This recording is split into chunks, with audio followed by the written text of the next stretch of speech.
A video showing the last moments of a young unarmed black man's life has sparked outrage among criminal justice advocates across the country, and has led a Georgia prosecutor to call for a grand jury to investigate the fatal shooting. Ahmaud Arbery, 25, was shot and killed in the Satya Shores neighborhood on February 23, 2020, following an altercation with a white father and son. The men, Gregory and Travis McMichael, the former a retired district attorney investigator and police detective, armed themselves and followed Arbery in Travis McMichael's pickup truck after seeing him jog by. They later told police officers they believed Arbery to be a suspect in 2 burglaries in the area. Previously, the only public record of Arbery's final moments were the statements the McMichaels gave to police. But a video depicting a struggle between Arbery and Travis McMichael went viral on Tuesday, after being posted, and then deleted, by a radio station. Arbery's mother, Wanda Cooper, told CBS News that the newly emerged video proves that my son was not committing a crime. He was out for his daily jog and he was hunted down like an animal and killed. The video has led to widespread calls for further investigation into Arbery's death. It's also been compared with the shooting deaths of other unarmed black people, including 17-year-old Trayvon Martin and Botham Jean, who was killed in his Dallas apartment in 2018. It also sparked protests in Georgia, where social distancing requirements were recently relaxed, with hundreds of people marching through Satya Shores on Tuesday, promising to run with Maud, and chanting, "We want justice." The video is very clear that they were on the truck with guns hunting him down, civil rights attorney Benjamin Crump, who represents Arbery's father, told the Associated Press. "I don't know what more you need to make an arrest. But before any arrests can be made in Arbery's shooting death, there needs to be some sort of investigation, which has so far been limited as a series of prosecutors recused themselves from the case." Tom Durden, the district attorney looking into the killing, said in a statement Tuesday that a grand jury would decide whether criminal charges should be brought against the McMichaels, but such a jury can't be called while courts are closed due to the coronavirus pandemic. This has frustrated Arbery's supporters, who argue that his killing, and the subsequent actions of local law enforcement, shows how little has changed in an area of Georgia that's been described as dotted with Confederate flags, with a history of mobs of white men taking justice into their own hands in a manner that leaves black men dead. Much of what we know about the circumstances around Arbery's death comes from 4 sources: a police report filed after he was killed, several 911 calls, accounts from Arbery's friends and family, and a viral video. None of these provide a complete picture of the 25-year-old's killing. The police report captures only the narrative of Gregory McMichael, a former police detective and district attorney investigator in Brunswick County. The 911 recordings feature unknown callers. It is not clear who took the video, which was filmed through the windshield of a vehicle and has obstructed views of certain key moments. And no friends or family were with Arbery at the time of his death. Arbery, a former high school football star, was passionate about staying in shape, according to friends and family, who told the New York Times he often spent his free time running. He went for one such run on February 23, ending up in Satya Shores, a few miles away from his home in Glynn County. Gregory McMichael claims he was in his front yard when he saw Arbery hauling ass, after which he ran inside to get a weapon and his son, Travis. He told police that he said, "Travis, the guy is running down the street, let's go." By the guy, he meant the person responsible for what some in the neighborhood have described as 2 burglaries. Larry English, a man building a home in the McMichaels neighborhood, said someone stole $2,500 in fishing gear from him earlier this year. English told the Daily Beast he never reported the theft. The second was reported to police by Travis McMichael, who said a 9mm pistol was stolen on January 1 from a vehicle parked outside his home. In the police report filed after Arbery's killing, Gregory McMichael said the burglar had been caught on surveillance video and that Arbery matched the description of the suspect. There seemed to be concern about Arbery's presence in the neighborhood for much of his time there on the afternoon of February 23, although it is not clear who made them. Several calls were placed to 911. Satya Shores is a predominantly white neighborhood, one the Daily Beast's Justin Glaw describes as featuring several homes, decorated with Trump flags, one bearing the president's smiling face with the phrase, "Make liberals cry again." The first featured a caller expressing distress about Arbery being near a house that is under construction on property owned by English.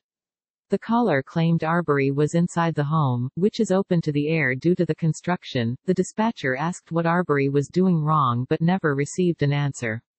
Arbery's family has said he's always been inquisitive and was likely just having a look at the bones of the home, since that's something one doesn't see every day.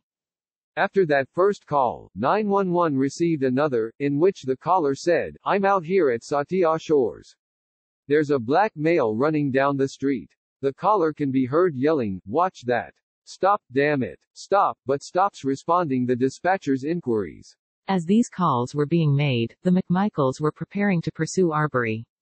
George McMichael told police he armed himself with a .357 Magnum while his son got a shotgun. George told police he felt the weapons were called for because he'd seen Arbery in the neighborhood previously with his hand in his pants in a manner suggestive of a firearm. Then the men got into Travis McMichael's pickup truck and began to chase Arbery through the neighborhood. Arbery's uncle told the Brunswick News that Arbery was amazingly fast and agile. And the police report suggests that, despite being on foot, he evaded the McMichaels for a time. George McMichael claims his son tried to cut off Arbery with his truck, but that he turned around and ran in the other direction. The police report mentions another person, identified only as Roddy, tried unsuccessfully to cut Arbery off with their vehicle as well. McMichael claims they were able to catch up with Arbery and shouted out of the truck, "Stop, stop, we want to talk to you," before stopping the truck beside him, at which point Travis exited with his shotgun. Then, McMichael claims, Arbery attacked his son, the two men fought over the shotgun, 2 shots were fired, and then Arbery fell, bleeding. The officer who wrote the report said Arbery died not long after police arrived on the scene. But the video, filmed from a vehicle, appears to show something slightly different. Civil rights attorney S. Lee Merritt, who is representing Arbery's family, reposted the video on his Twitter account Tuesday. As the vehicle turns a bend in a road, a black man wearing a white shirt, what Arbery was described as wearing in 911 calls, can be seen running. A white pickup truck blocks his path, a white man is in the street next to the driver's side of the truck, and another stands in the flatbed. The video is blocked by the dashboard for a moment, and some unintelligible yelling can be heard. The video then shows the black man trying to run around the truck by way of the passenger's side. It's not possible to see what happens next, but there's a gunshot, the black man and the white man who was standing in the road reappear in the frame, engaged in a struggle, and move off the road, again leaving the video's frame. As the man in the flatbed brings up his firearm, there's another gunshot. The video Merritt posted ends with the struggle, seemingly over possession of a firearm, continuing. A longer version available online features a third gunshot, and the black man falling to the pavement, his shirt seemingly red with blood. When police arrived, Arbery was on the ground, bleeding out, according to the report. Travis McMichael had blood on his hands. His father said this was from Travis rolling Arbery's body over to check for a gun. Advocates for Arbery argue his killing is a very clear case of racial profiling. In his caption for the video, Merritt wrote, Ahmaud Arbery was pursued by 3 white men that targeted him solely because of his race and murdered him without justification. It's a sentiment echoed by others, including presumptive Democratic presidential nominee Joe Biden, who tweeted Tuesday, "The video is clear, Ahmaud Arbery was killed in cold blood." Stacey Abrams, who narrowly lost Georgia's 2018 gubernatorial election and who has said she hopes to become Biden's running mate, demanded a full investigation, appropriate charges, and an unbiased prosecution. But charges have been slow in coming, due to conflicts of interest and Georgia's stand-your-ground law and citizens' arrest law. The case is on its 3rd prosecutor. The first put in charge of the case, Brunswick District Attorney Jackie Johnson, recused herself because she'd previously employed George McMichael. The District Attorney of Waycross, Georgia, George Barnhill, was then assigned it, but he recused himself after Arbery's mother pointed out his son works in Johnson's office. Before his recusal, however, Barnhill wrote a letter laying out the reasons he felt the McMichaels had done nothing wrong, noting Georgia has an open carry law, that a separate state law allows a private citizen to attempt arrests if an offense is committed in his presence or within his immediate knowledge, and that it has a stand your ground law that allows someone who feels threatened to use deadly force to protect himself, without having to first try to retreat or call law enforcement. Merritt has dismissed Barnhill's interpretation of these laws, telling CNN he doesn't believe the McMichaels were trying to make a citizen's arrest, noting that the McMichaels' statements frame the shooting as an act of self-defense. And he said the citizen's arrest law says, you actually have to be observing the crime or be in the immediate knowledge of the crime, but argues the McMichaels never claimed this was the case. The only thing they have ever said is that Ahmaud stopped by a house that was under construction and he looked through the window, Merritt said Sunday. We don't know if that happened or not, but even if that did happen, that is not a felony that would invoke the citizen's arrest statute that would make this allowable. Merritt has also pushed back against other claims in Barnhill's letter, including that Arbery had mental health issues as well as the district attorney's efforts to point out Arbery was once convicted of shoplifting and of bringing a gun to campus while he was in high school. The reference to alleged conduct from high school or shoplifting is absurd and has nothing to do with his murder, Merritt said. The real root of the killing, Merritt suggested, can be seen in the 911 calls, when the caller fails to give a clear reason for the call but does note, there's a black male running down the street. Gregory McMichael told the Daily Beast Arbery's race has nothing to do with anything and that he never would have gone after someone for their color, saying instead that Barnhill's letter is the closest version of the truth. The actual version of the truth may come to light soon, however. District Attorney Tom Durden of Hinesville, Georgia, has now taken over for Barnhill. He promised to look at the case without any preconceived idea about it. Tuesday, Durden announced he will have a grand jury investigate the killing. However, it will not be able to do so for at least a month, although hair salons, massage parlors, and other non-essential businesses are open in Georgia. The court will be closed until at least June 13 due to COVID-19 concerns.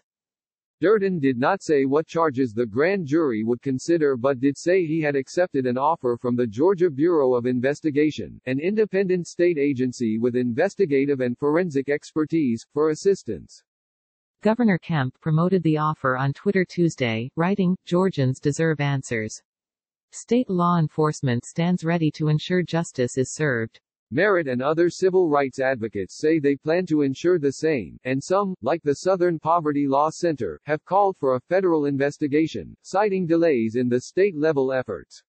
Any system that stands by as an unarmed man is gunned down in the street without any obvious justifiable reason, is also filled with bias and hate, Margaret Huang, president and CEO of the Southern Poverty Law Center, wrote in a statement. That these people have not been charged or held to account in any way speaks volumes about the level of respect that law enforcement in Glynn County have for Black lives. And what those volumes say, according to Georgia's NAACP, is, what we all know to be true, justice for all is just not specific enough. Correction, an earlier version of this story miscategorized the incidents described by Larry English and Travis McMichael. They were burglaries. Support Vox's explanatory journalism. Every day at Vox, we aim to answer your most important questions and provide you, and our audience around the world, with information that has the power to save lives. Our mission has never been more vital than it is in this moment, to empower you through understanding. Vox's work is reaching more people than ever, but our distinctive brand of explanatory journalism takes resources, particularly during a pandemic and an economic downturn. Your financial contribution will not constitute a donation, but it will enable our staff to continue to offer free articles, videos, and podcasts at the quality and volume that this moment requires. Please consider making a contribution to Vox today.